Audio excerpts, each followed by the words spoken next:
What's good with the YouTube of Convict's Perspective? It's your boy, Big Flacco. Smashing, dashing, sliding on through, as always, with a little bit of energy. Hope everybody out there's having a positive, productive day. Stay blessed. So today's episode, as you can see, we're going to talk about some gang stories out there in San Fran, Mission. We found an interesting article that talks about how it was in the 90s out there in San Fran. As you guys already know, the San Fran Mission area has a long, extensive history of different Raza cultures, as well as different Latino gangs in that community. I think San Fran Mission may be one of the longest, one of the longest recognized gangs in Northern California, as far as the barrios up north. In conjunction, I think they were one of the very first hoods that started to represent that norte. Without further ado, though, we're going to get straight to this story, and then we're going to break it down a little bit with a convict's perspective. All right, this is from SF Weekly. This is back in the 90s, man. This is that old school Mission flavor, man. So I'm going to jump right into it.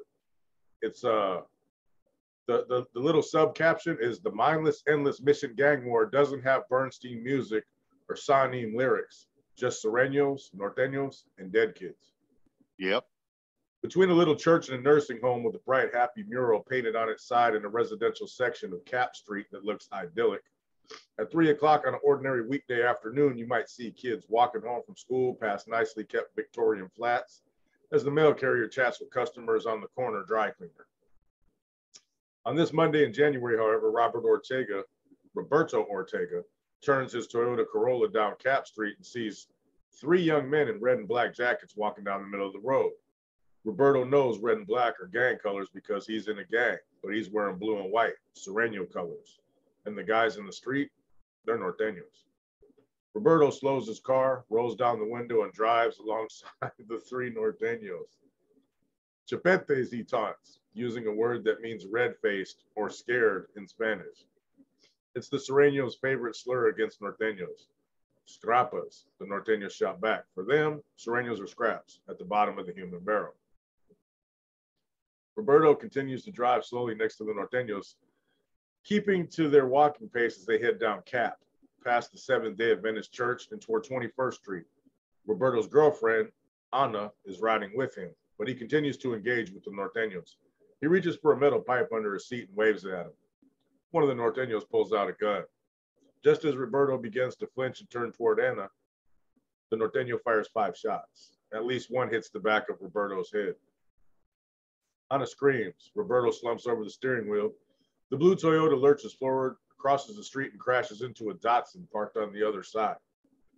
Neighbors chatting on the sidewalk are stunned by what just happened in front of them.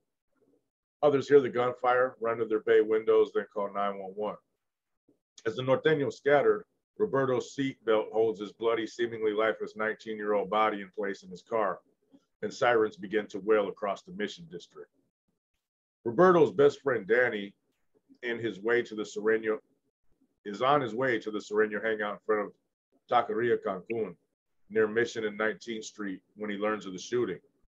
Some are claiming Roberto didn't die instantly, but is clinging to life support. There's no way to confirm whether this is true. So Danny and the crew simultaneously pray for Roberto and plot revenge. About the same time, Paulo, one of the Mission District's top gang leaders, gets a page and is told about the attack. The date, January 4th, is significant. Exactly 1 year ago to the day, a Norteño gunned down one of Paulo's closest friends, Marvin Garcia. On this anniversary, the Norteños have fatally struck again. Something must be done. If they snatch 1 dog from us, we snatch 10 cats from them, is how Paulo describes the gang code. They kill 1 of us, we try to kill 10 of them. There is a no man's land in the war between the Mission District's 2 remaining Latin gangs. And what seems to be linguistic anomaly, the Sureños, Southerners, or those who are recent Mexican and Central American immigrants, claim the northern end of the Mission. And the Norteños, Northerners, or young Latinos born in this country, hold the southern segment. Only a few blocks separate established turf.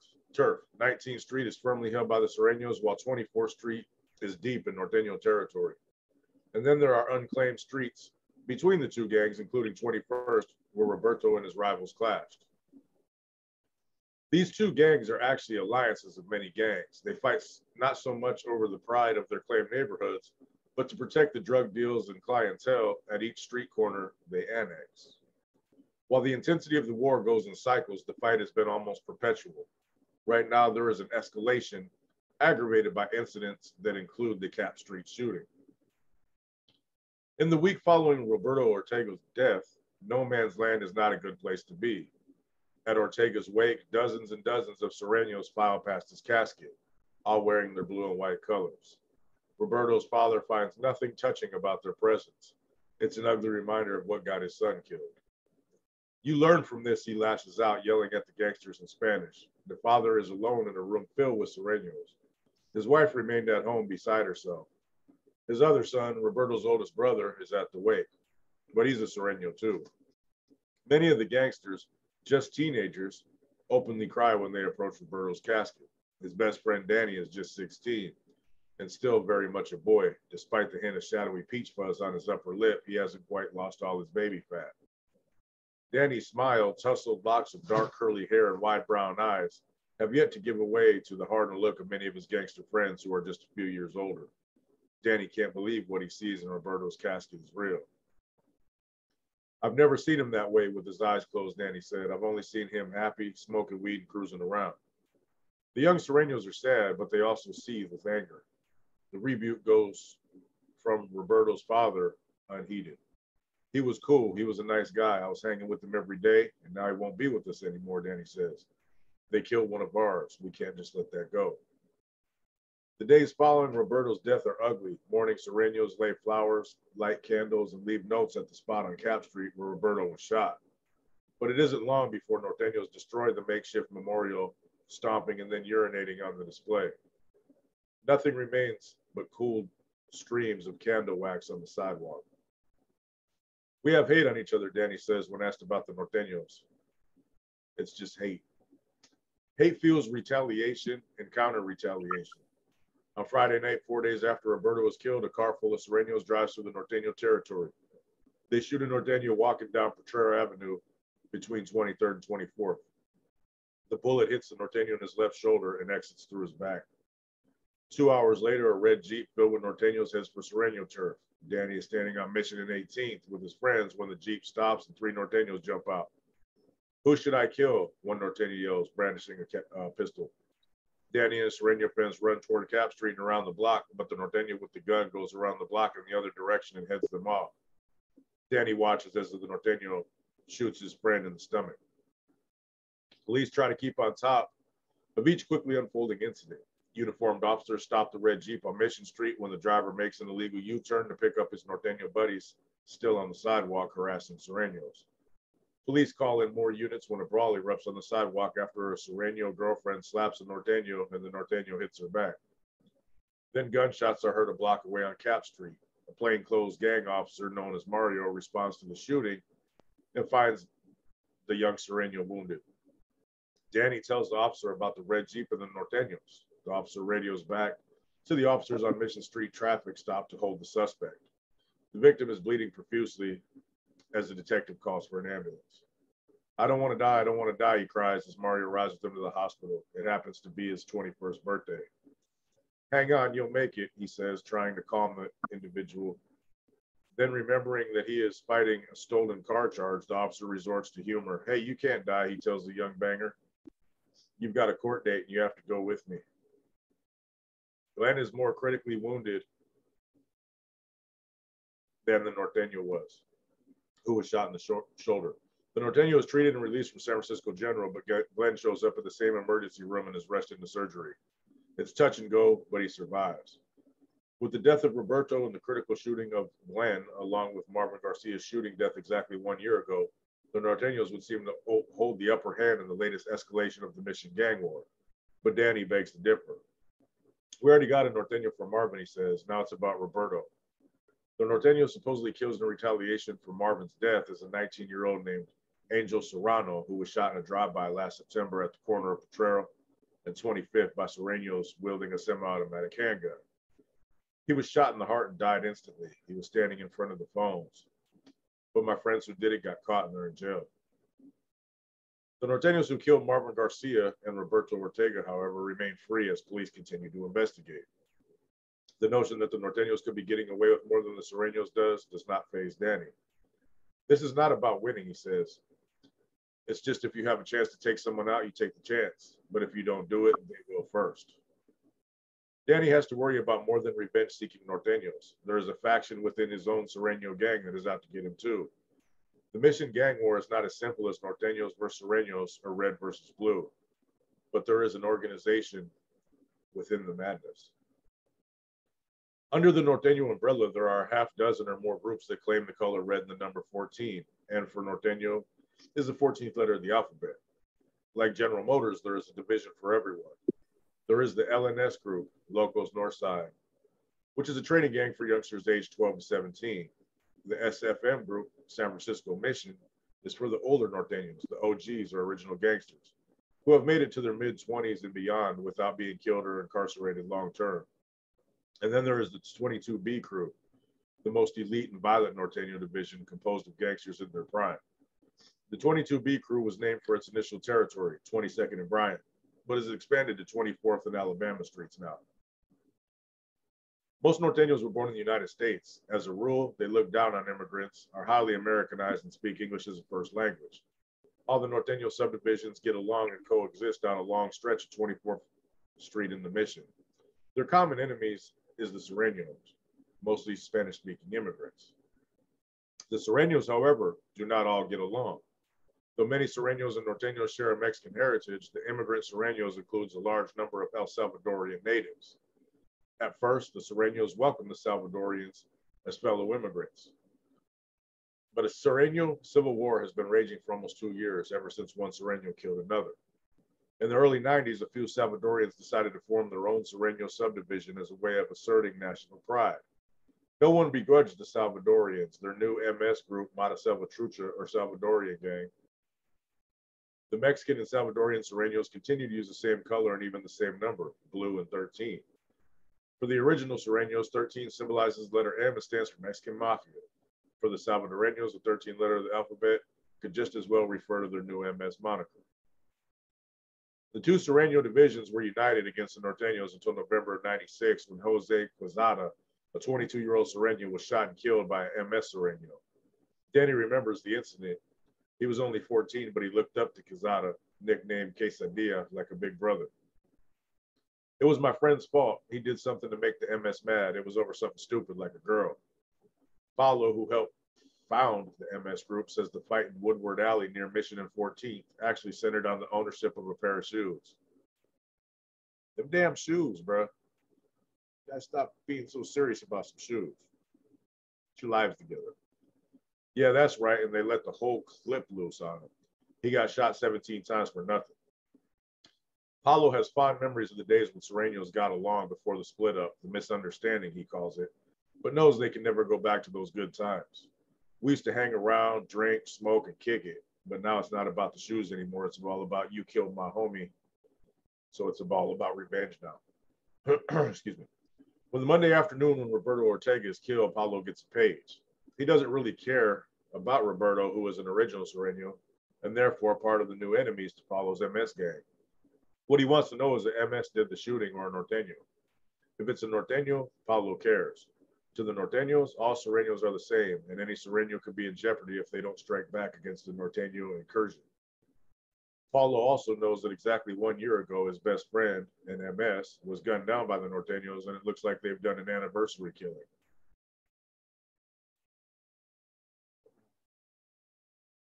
Yeah, sorry about that. For the moment, the Sureño Civil War shouldn't matter as much as trying to starve off the greater Norteño enemy. But in a gang war run by a 20-year-old general, strategy is never that simple. Despite the Norteño attacks, the two Sureño groups continue to target each other. Just weeks after the dude Glenn is shot in the stomach by a Norteño, another Sureño was jumped and stabbed at the corner of 20th and Mission. Attacked this time by MS gang members. Again, Glenn is rushed to San Francisco General, now suffering multiple stab wounds to the right and left sides of his body. It's kind of crazy right now, Paulo says. Sureños against Sureños, plus the Norteños coming down on all of us. On any block, we're killing each other. We have to watch our backs everywhere. Mario and Andy are watching too. They are the plainclothes police officers who cruise the Mission every night in an unmarked car, trying to keep tabs on the district's estimated 700 to 800 Latin gang members. Part of the job is to get to know the kids, see who's out, see who's wearing what.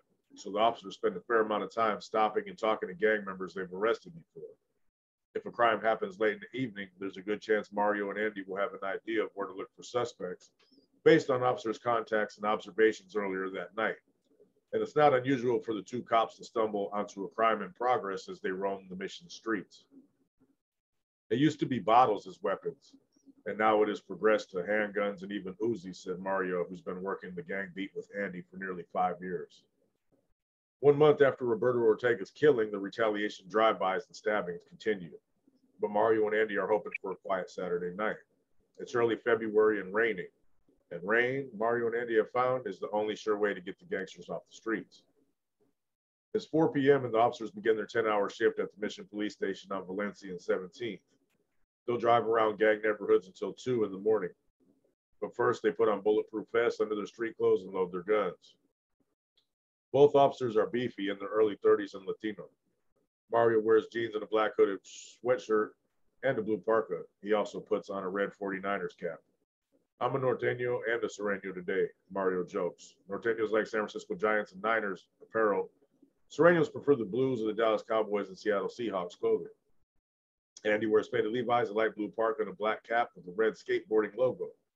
If not for the dark, bushy mustache that extends to his chin, he could pass for a young gang member.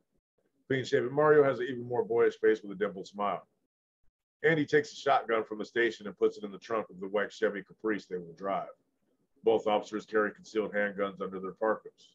The unmarked car used for surveillance and driven around the mission for hours on end is a mess. Empty water bottles, ticket books, food wrappers, cigarette packs litter the seat and the floor. The Caprice moves slowly down Mission Street close to the curb as Mario looks out the passenger window to see who's hanging out on the sidewalk. Andy drives. No one is fooling around anymore. Everyone on the street knows who Mario and Andy are. The white Caprice may as well be a white elephant. They see us over a block away. This is what the city gives us. It's either this or walk. Actually, Mario and Andy want to be seen. Their presence helps keep order. The officers know the gang members well, and by wearing street clothes and to some extent by being Latino, Mario and Andy are able to identify with the gangsters and help build a rapport. Every contact is not a negative one, Andy says. We'll shake them down for weapons and drugs, but there's also a social element to the encounter. It's like babysitting in a way, Mario says. The gangsters all know Mario and Andy by first name, but not last. Despite the outward friendliness, the cops realize they are viewed as the enemy. Their badges are hidden and for good reason. Both have received death threats on the job. They'll look at you in the face and be like your best friend, and then shoot you in a heartbeat, Andy says. Ethnicity is sometimes used against officers. Many gangsters see them not as authority figures, but as Latino sellouts. They say we're not real Latinos when we arrest them, but I tell them, don't throw that shit in my face. And I don't know what it is to be a Latino or an immigrant, because I've been here. I throw it right back at them. Andy was born in Cuba and came to San Francisco as a child. Mario arrived from El Salvador as a teenager. They have lived in or around the mission districts most of their lives. Both our families started from nothing. Growing up, we were exposed to the same things as these kids. Mario and Andy are typically well aware of the hardships of an immigrant Sureño faces. Language barriers, cultural isolation, assimilation anxiety, and unstable homes where parents, up against the same barriers and isolation, are often in no position to have their kids adapt. Sometimes parents end up coping through substance or physical abuse, or the parents are simply absent, working multiple jobs trying to make ends meet. These scenarios create fertile grounds for gangs. Scared, unsupervised kids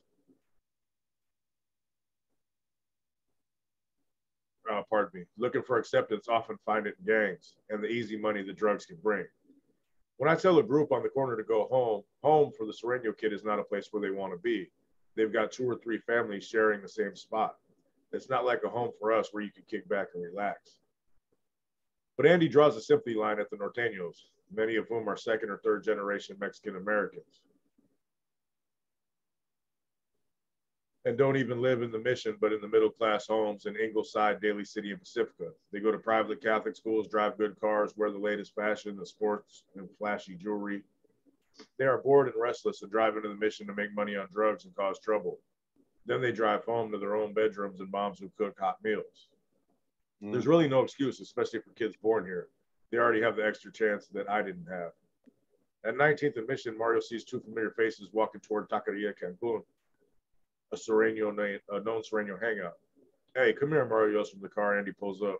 What's up, Mario asks as he gets out and approaches the two Serenos. It's Danny and Glenn.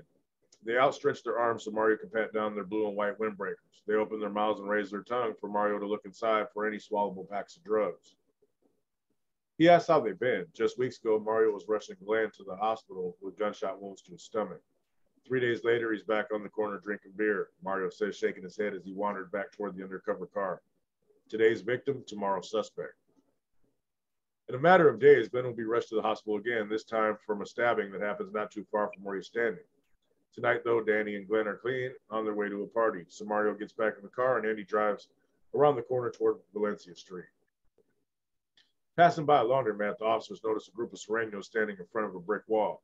Hey, move out of there, Andy yells from the car right now. You make me get out of the car and I'm going to write you a ticket. We just don't want them to get shot, says Mario. They're a perfect target up against the wall, nowhere to run. They don't care if they're targets, but I do. If they get shot at, the bullets are going to spray, and chances are someone innocent will get hit. A few blocks later, the officers drive by some young women talking to a group of Serenos.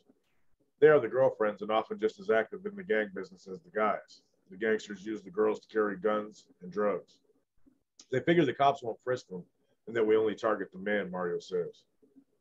But with the girlfriends added to the mix, more innocent lives are put at risk. One of my biggest pet peeves is when I see girls rolling strollers through their gang turf with their little babies dressed in Dallas Cowboy clothes, Andy says. Turning onto 20th Street, the officers spot a white late Mondo Honda Prelude. They know the owner. A court has ordered him to stay away from the Mission. Andy turns on the red light affixed behind the rearview mirror and blows a siren. The Honda pulls over and Andy walks to the car, opening up his parking to expose his gun. Mario radios for backup. The Honda's windows are tinted and Andy can't be sure who's inside, but his suspicions are quickly realized. It's Paulo, one of the founders of the Serenos MS division. He's wearing a Dallas Cowboy jacket and a blue knit cap. Lumbers out of the car. He's a big guy who's been in and out of jail on a variety of charges and had plenty of time to bulk up in the jailhouse weight room. Paulo shot and nearly killed a Norteño near the McDonald's on Mission and 24th Street, and Mario arrested for him. Mario knows Paulo well. He's a big player. He's a shit disturber. He gets people riled up. With a black and white cruiser and two uniformed officers now on the scene, Mario and Andy begin searching Paulo's car. Got any drugs or guns, Mario asks. No, I make sure he's clean before I let him get in my car, Paulo says, pointing to his passenger, another MS leader. Well, that's the smartest thing I've heard all day, Andy says, laughing. Mario and Andy poke around the car and sniff some containers. Despite the technical violation of the stay-away order for which they could arrest Paulo on the spot, they let him go. He says he was just on his way home. This is a busy district and we don't have time to chicken shit people. When you catch someone, it's for a good reason. Every time we've arrested Paulo, it's been righteous. No chicken shit stuff for him. At the age of 22, Paulo was a convicted felon and a father. While in jail for trying to kill a Norteño, Paulo missed the birth of a son and had plenty of time to think about what it meant. For 45 minutes each month, Paulo got to see his son, hold him, and play with him. These 45-minute visits jolted his sense of reality, something that has been dormant since he became a gangbanger at the age of 15. Looking at my son, I knew I had to be there for him. I don't want my son being a fuck-up like me. I want to be there to tell him what I suffered. Paulo is trying to go legit. His probation has him landscaping for the San Francisco Conservation Corps and earning his high school equivalency degree. He must be to work at 7 every weekday, which makes him think twice before staying out late. And now Paulo, who lives with his oldest brother's family, regularly sees his son, who lives with his teenage mother and her family. Paulo wants to get out of the gang, but it's not easy. His friends still page him, and he feels compelled to keep tabs on what's happening. Paulo is revered by his adopted gang's family. He is on the way to OG status. My homies love me, and I love them back. They have respect for me. I am a role model, he says. You get older and you find out you've accomplished nothing and this stuff is stupid, but there's no way out for me. I know too much and I've been around too long. I'll be a Sereno till I die. So he finds himself going to areas where the courts say he can't be and finds himself running into Mario and Andy. Paulo knows he's lucky to get off this time. I was fucking around again, being out where I wasn't supposed to. His closest friend, Marvin Garcia, was not as lucky when he went back to visit the neighborhood. He ended up becoming the spark that ignited the current flare-up in the never-ending Mission gang war. Like Paulo, Garcia was on probation, a new father, and looking to get out of the gang life. He had finished his conservation corps commitment, was holding down a job as a short order cook. He even dropped his colors and started dressing in more casual clothes, things that Paulo still refuses to do. But a year ago, drawn to see his old friends, Garcia was hanging out in front of La Rondalla restaurant at Valencia and 20th when a red Chevy Cavalier filled with norteños drove by. The 18-year-old saw the car coming. He was shot in the back and killed as he turned to run for safety. I feel lucky. I've been shot at 1,000 times and I'm still standing, but you never know when that bullet's going to hit you.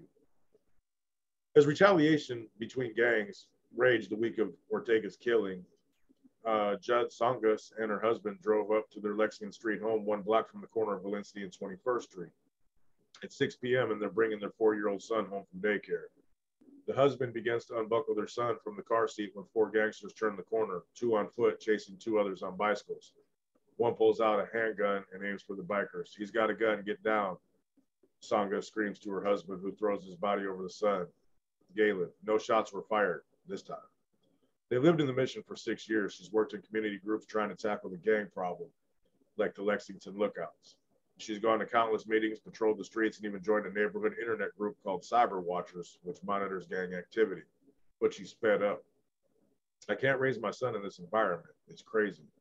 We live on a beautiful tree-lined street, but it's just an illusion. This is the heart of the Mission, and things have not gotten better. It just escalates. I don't want to live here anymore. Most every night she hears shooting or bottles breaking. Then there are the guns and knives that neighbors find in their gardens, where gangsters drop them when police are on the trail. And the gangsters that are congregating on stoops and drinking beer. It's very disturbing because we become prisoners of our own home. The yuppies who come to the Mission on weekends do not appreciate the real mission. They're overlooking the dangers of it. There is indeed a nightlife boom going on Valencia Street. Trendy eateries and bars now line the corridor between 16th and 20th. And Valencia even boasts fusion restaurants with valet parking and martini bars. But Mario and Andy, the district's gang officers, say the partygoers visiting the Mission for the first time should be aware of the district's reality. They're oblivious to what's going on. They're walking by a war zone and they don't even know it. I don't want to over-dramatize. Valencia is a relatively safe place, and the fact that our police station is on Valencia helps. Besides, gangsters are not interested in the yuppies on Valencia Street, MS gang leader Paulo says. They're safe. They don't owe us nothing. They're just coming to have a good time. But there is the crossfire to worry about. If they are in the wrong place at the wrong time, there's nothing we can do about it. When Diana Garcia tries to drive down Cap Street on January 4th, she is stopped by a yellow police tape sealing off Robert Ortega's murder scene. She wonders if there's been a gang killer. This isn't the first time she's seen the tape. In her own attempt to stem the gang problem, Garcia teaches a weekly parenting class for Spanish-speaking moms and dads who are trying to get their children out of gangs before their kids are killed. If the commotion she sees on Cap Street is about gangs, she'll have to talk about it at class. But this shooting is more relevant than even she realizes. Roberto Ortega's father is one of her parenting students. For Garcia, it's one thing when young kids get caught up in gangs and are killed because they slip through society's cracks.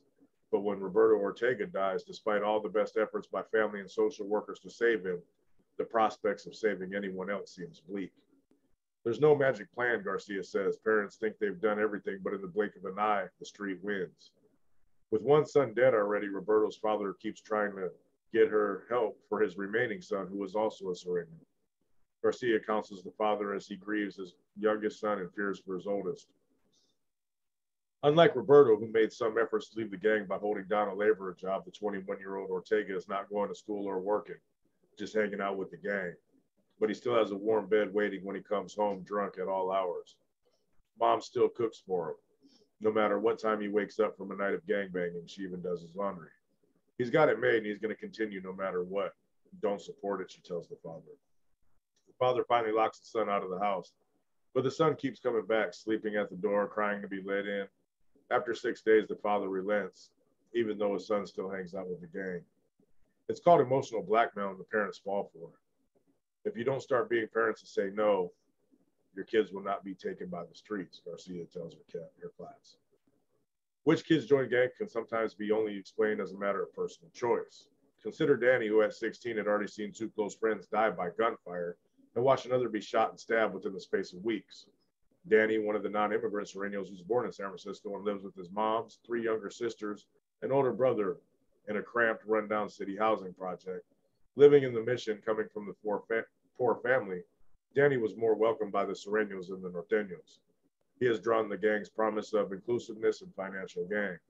They're the only friends I have in San Francisco.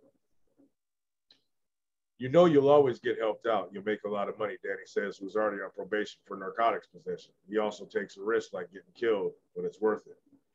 His younger brother says he thinks the gangs are stupid, that we're just killing each other because we want to. I tell him it's because we have to. He worries about me, but there's nothing him or my mom can do. It saddens Diane Garcia to realize that kids like Danny will probably be lost.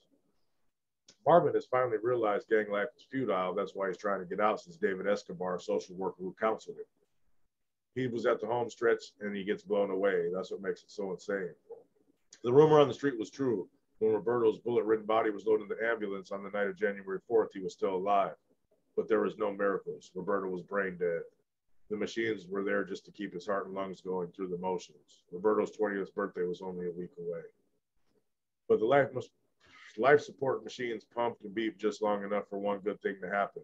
Doctors were able to harvest several of Roberto's young, healthy organs for transplant. You can't paint him as a saint, but Roberto was no villain either. No matter what he did in life and death, he's helping others. He lives on. Wow, brother. That's a long spiel, bro. I mean, I don't think there's really that much we can elaborate on it from our perspective.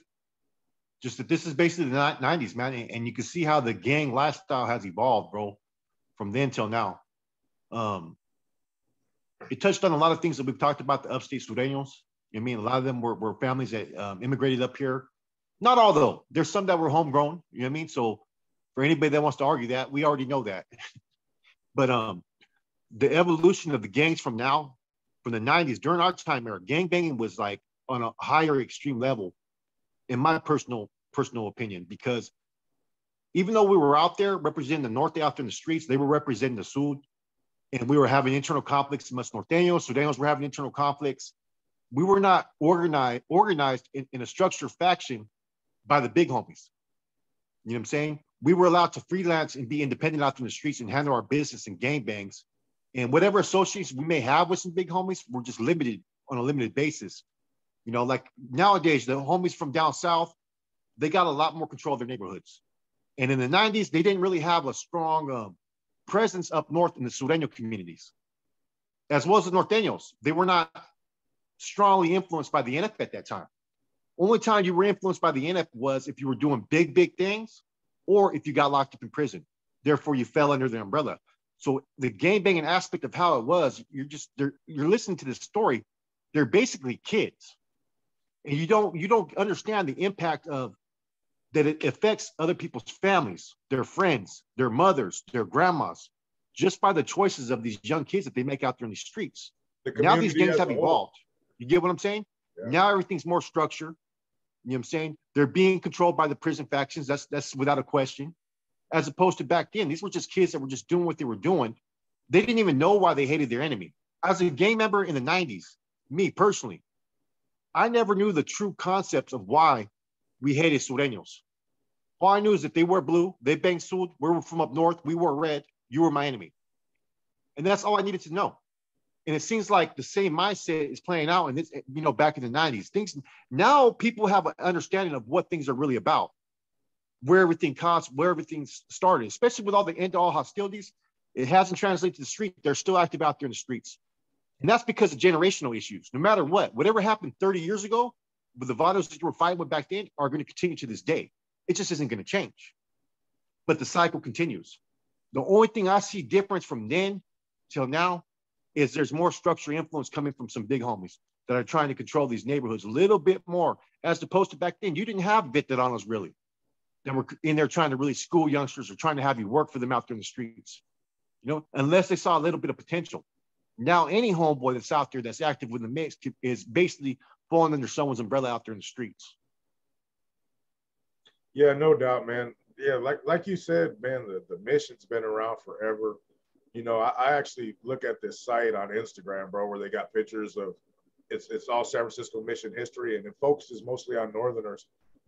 They go back a long ways, bro. They're back there in black and white pictures, tattooed back, creased up. You know what I mean? There's been stuff going on there forever. And it's so densely compact out there that, man, you could run into somebody that you're at odds with any second of any time because the houses are so stacked and so close together in the street.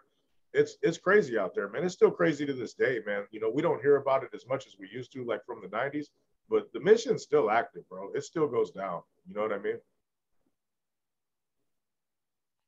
There's a 5-street difference. They're only 5 streets away. I mean, I could walk 5 blocks in about 2 minutes. Well, yeah. You know Well, you figure too, those streets in the middle, it's not like everybody just avoids them. You know, they're just not like necessarily claimed streets. There's still going to be Northerners there. There's still going to be Southerners and whoever might else be hitting all them things that are in there. There's going to be amenities in there. There's going to be stores people go to, restaurants, taco trucks, clothing stores. There's so many businesses. Like a lot of the places in San Francisco, man, is businesses on the bottom and then, you know, residential areas on the second up. You know what I mean? So it's a trip out there, bro. You know what was an eye opener for me, that to show me that they didn't have no leadership in the 90s, not the Northerners, but the Sureños out there, was the fact that these kids and adults were able to talk to the media and tell their story, which is kind of true at that time in the 90s, man. There was a lot of people, you know, homeboys were putting in work, man, and no one really talks about this, man. A lot of those dudes from the other side used to tell on homeboys. You know what I mean? That's a fact out there. Whenever there was work being put in, they'd have their moms, their sisters, and all that tell. You know what I mean? It was a little bit different on this side. You know what I mean? Not that everybody believed in that belief, but what I'm saying is there was no influence or direction being given from any leadership at that time. Right. I mean, we're listening to this article. The leader of the Sureño Barrio right there is talking to the media. He's telling his story about this and that. You know what I mean? Like, you didn't hear no Norteños telling their story. And that's not to disrespect any Sureños or anything like that. I'm not doing that. What I'm saying is that they didn't have the influence or anybody giving them any direction. You know what I'm saying? Because those are taboo things. You're not supposed to discuss your hood. You're not supposed to discuss what you're doing. You're supposed to deny any existence of it. You know what I mean? Yeah. I mean, they see it on your arm. You're supposed to give a whole nother story. I mean, I get it. In that time era, we used to fucking be little youngsters. And when the cops pulled us over, yeah, I'm from this hill. What's up? Yeah, I'm in North Daniel. You know what I mean? But we would never be talking to the media, you know, discussing everything about hits and killings. My homeboy died. Nah, that would never be accepted, man. You know what I mean? It's just a crazy time era. How just recently in the last, like, what was it, 7 years ago? All them Sureño cats got indicted recently out there, man. We're doing some heavy shit. So their direction changed to where they finally had some big homies that were pretty much directing them now out there in the streets. The same thing with a lot of the barrios up north in San Fran. You know, it's just been an interesting cycle. San Fran has always been active. They've always been with the business. It's just been a little bit different in some instances because of the environment. It's not like how, like, you have front yards where you could chill in the grass and stuff like that. You know what I mean? You're in a concrete jungle. So the gang banging is a little bit different, man. I've told this story before. And, you know, I was out there in 92 kicking it with some cats from 11th Street who became Sureños. But back then, they were like Nicaraguans and Salvadorans, and they didn't bang at the time. They were brown priders. They later became Sureños.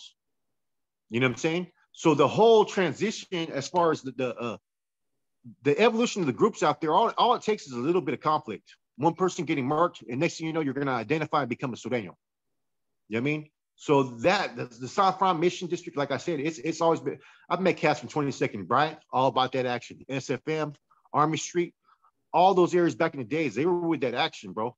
And it's just a different type of gang banging as opposed to, you know, Salinas and San Jose. You know what I mean? Both areas, don't get me wrong, are definitely with the business. It's just different. You know what I mean? It's a total different, like, climate because you're boxed in more. You know what I mean? Yeah. That's what I try to explain to everybody on as far as your prison experience as well. It's like, man, like I was saying, we could share the same yard and have a different experience of the things that happens, man. It's the same, just because you're a Northerner, a Southerner, upstate Southerner, it doesn't matter. It's different everywhere. You know, the politics, the adversaries, the frequency of encounters, the amount of resentment. You know what I mean? In some places, it might not be that much. You might be at a party, get drunk, be like, let's go smash. Another place, it might be smash every chance you get. It just depends on where you're at, the times, what's going down. You know what I mean? Back in the days where I'm from, it was just every once in a while we'd be chilling and be like, hey, let's go for a ride. You know what I mean? Go over there, handle business. But it wasn't like and every day banging. You know what I mean? It was just like spur of the moment. Hey, let's go handle something. And that was that. Places like that are different, man. You got to have something on you at all times and be prepared at all times because they're so densely packed out there. And it's just the city's its own animal. There's no place like it in Northern California. Yeah. Anyways, yeah, I think this article pretty speaks for itself. I think it has a good message about the gang lifestyle and about how it affects parents, the communities, and so forth, man. So I think we're gonna leave this video at that, man. Please tap in the comments and let us know what you think, man. It's your boy Flacco, Convicts Perspective, with my co-host Senor Rojo. We're out.